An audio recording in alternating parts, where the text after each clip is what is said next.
Pronto. Agora que a gente já sabe o que é uma rota, né, a gente pode começar a criar as rotas de fato da nossa API, que é uma API de to-do list.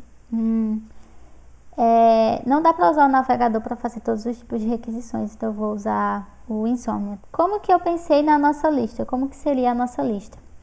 Eu pensei que a nossa lista deve ter um título e deve ter um array de itens inicialmente. Então, por exemplo, essa lista aqui é tarefas da escola.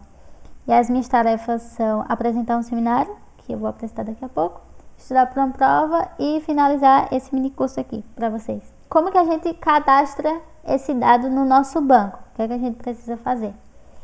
Seguindo a lógica de arquitetura de camadas, a primeira coisa a fazer é criar a rota que recebe esse dado, né? Então, vamos criar a rota que cria uma lista. Como isso é uma rota, a gente precisa desse app.route. E aí, eu quero que o nome da rota seja lista. E esse método aqui, ele é um post, ou seja, ele é um método de criar dado. Diferente desse daqui, que é só de recuperar dado. Então, esse daqui é um post e por isso a gente precisa nomear ele. E o que é que a gente recebe nessa função? Como que a gente recebe os dados? Como vocês estão vendo aqui, ó, eu vou passar um dado no formato JSON para minha API. Esse dado, ele é o body da requisição, que a gente chama de body.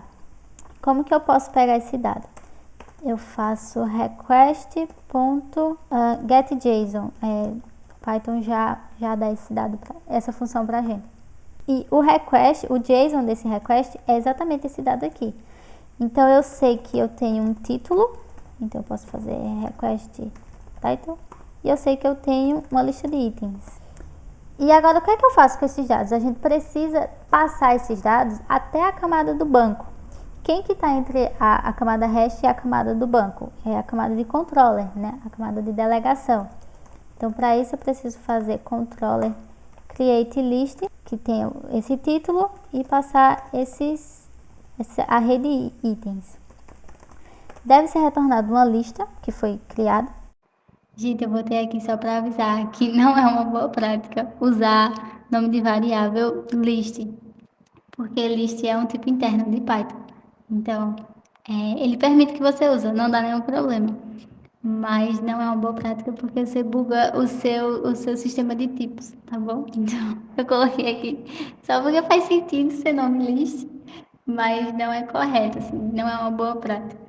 E a gente precisa retornar isso para o usuário final, no formato JSON, a lista e o status code 201 que indica que foi criado o dado.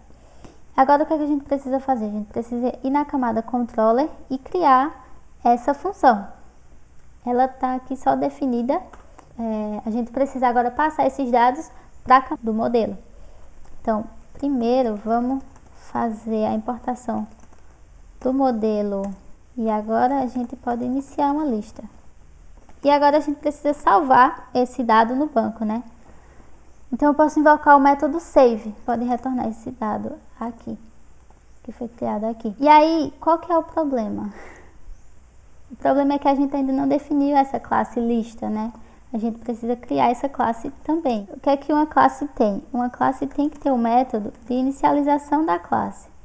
E a gente definiu que a nossa lista tem um title e um array de itens. Então, eu digo que o título da minha lista é título. E vamos definir o ID também. O ID da minha lista vai ser um timestamp. Timestamp é só a hora atual na minha máquina. A hora exatamente agora na minha máquina vai ser o ID da minha lista. Antes de prosseguir, a gente precisa reparar numa coisa aqui. Esse dado itens, ele está muito vago, né? Pode ser passado qualquer coisa aqui, nada garante que vai ser um item do jeito que a gente está planejando. Então, o que é que a gente precisa? A gente precisa de uma classe para descrever também o dado item. E o que é que tem o item? Vamos pensar. O item de uma lista, ele tem um status, né? Se ele está finalizado ou não. Além do status, ele tem o que eu chamei de body, que é o corpo do item. Então, por exemplo, apresentar seminário. Isso é o body do item. E só segue igual a gente fez para a classe lista. E o body E o status do item, o status do item é sempre falso, na verdade. Vamos tirar isso daqui. E o ID do item, vamos fazer igual de list. E aí, agora, antes de passar os itens para cá, eu preciso inicializar o objeto item. Eu posso fazer esse método privado, que recebe itens. Agora a gente retorna os novos itens. Só que esse método não existe, né? Então vamos criar ele aqui rapidinho.